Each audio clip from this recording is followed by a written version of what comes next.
Chapter 22. Okay, calm down and tell me what happened, says Jeff Wayne, standing in the hallway of New Roses. My bloody no good son Oliver did this, says Mrs. Randall angrily. What's your son's full name? He calls himself Oliver Hampton.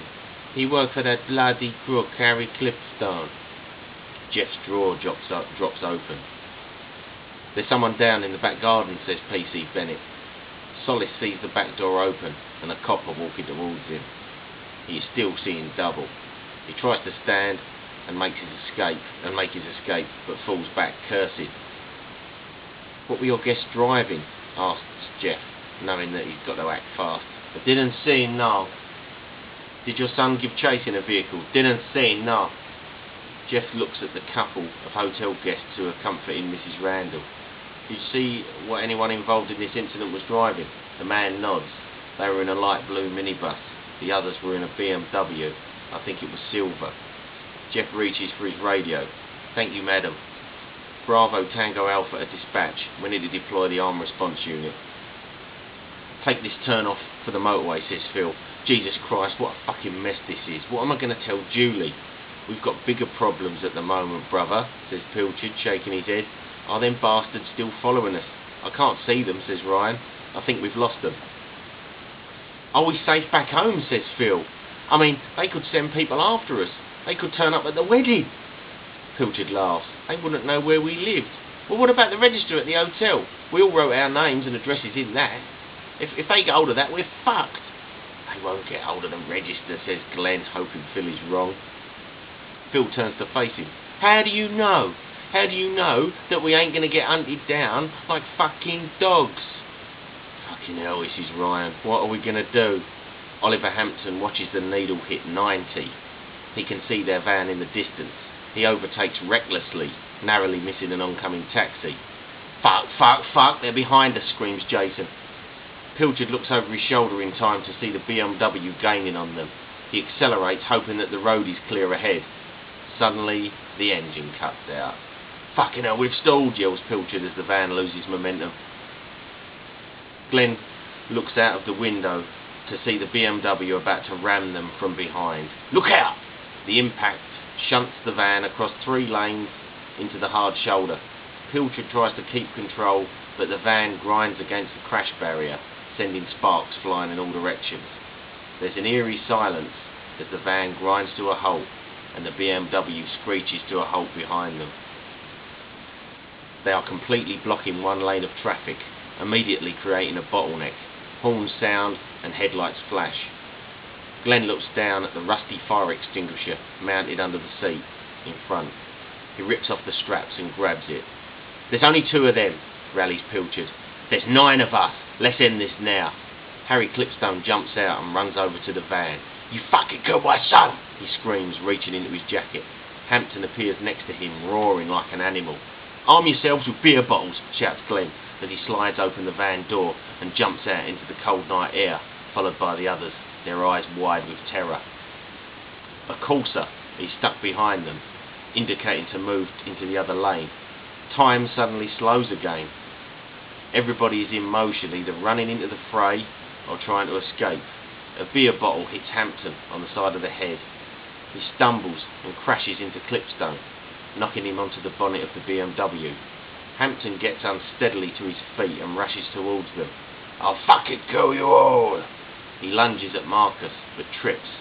Spasla Givalada, Spasla Mencha Givalada. Hampton grabs hold of Jason and punches him wildly. Jason's eyes bulge with terror. Blood flies in all directions. Glenn sees the light, catch the blade, and realises that Jason is being repeatedly stabbed. Jason! Screams Glenn, rushing towards him. Hampton grabs Mark's shirt, dragging him into Glenn's path. Mark tries to punch Hampton, but is slashed from his ear to the tip of his nose with the knife. He screams in agony and falls against the van.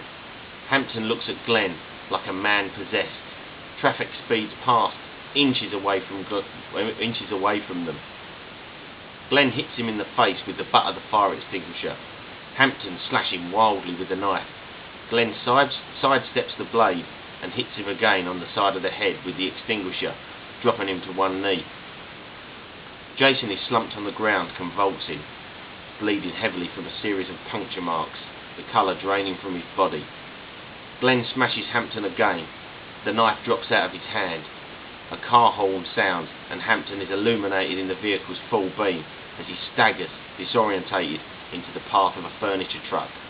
There is a screech of brakes, and Hampton is propelled through the air like a rag doll. The truck nearly rolls, then stops dead next to Hampton's body 50 yards away. Glenn picks up the knife and looks at the deep oozing wounds on Mark's face. Bloody hell, Mark. Mark's eyes are shut tight as he groans in agony. His fingers touch the wound with morbid fascination. Suddenly there's a flash of light and a loud explosive noise, making everyone duck. Pilchard slumps against the minibus, clutching his arm in shock. "He's got a fucking gun! Pilchard's been shot!" screams Glenn. "Get out of sight!" Phil rushes towards his brother. "Pull!" Glenn grabs Phil and drags him behind the van with the others. Ryan looks at Jason's body, but there doesn't seem to be any point in taking a bullet for someone who's already dead. "You fucking bastard!" screeches Clipstone, walking over to Pilchard, who has fallen into a heap against the front wheel. "You killed my son!" He points the gun at Pilchard's head. "Now you're gonna fucking die!" "The police are here!" shouts Marcus. "The police are here!" Suddenly 2 police vans screech to a halt next to them. "Drop the gun! Drop the fucking gun now, or we'll take you down!" screams John Hampton, holding an automatic weapon as he rushes towards Clipstone. 4 more officers surround the boys, adopting combat stances. "Lay down on the ground with your hands at the back of your head." Clipstone sighs and raises the handgun submissively. Pilchard looks at Hampton as he closes in. "I said drop the fucking gun now! Lay it down on the ground now!" Harry Clipstone laughs. What has he got to live for? His son is a vegetable, and he's got a long stretch in prison to look forward to. He begins to lower the gun. Okay. He looks at the animal who beat his son, whimpering against the van. How can he allow this vermin to live?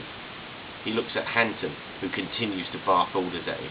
He'd love to shut that little yapping dog up as well. The gun feels heavy in his hand as he lowers it slowly to the floor. Suddenly, every fibre screams no. He always wanted to go out like Butch and Sundance. He stands up and points the gun at Pilchard. Hampton fires twice. 2 shots to the chest. Clipstone drops, dead before he hit the floor. Hampton is shaking with adrenaline. He remembers what Neddy told him. "You'll never forget your first kill. It will haunt you for life. But you did what you had to do, what you were trained to do." "He was going to kill me," sobs Pilchard, holding his arm.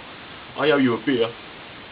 "You don't understand," pleads Phil, as someone kneels behind him and frisks him roughly. "We're the victims." Glenn smiles as his hands are brought down from his head to behind his back and he feels the handcuffs being applied. "They don't know who's who yet, mate." Ryan looks at Clipstone's corpse and swallows hard.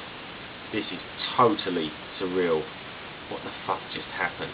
An officer crouches down next to Jason and says something into his radio. Another approaches Mark. "John, it's me, mate," whimpers Mark as Hampton kneels down next to him. Hampton winks at him and looks over his shoulder. "Gov?" "And that's the lot, really," says Phil, staring into space. "That's how we ended up in this mess." He takes a sip of water and looks around the interview room. "Any news of my brother?" "He's being operated on as we speak.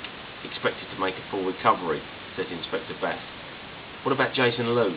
"He's in a critical but stable condition. They'll keep me informed of his progress." What about Dave and Mark? Mr. Tullett and Mr. Oakley?"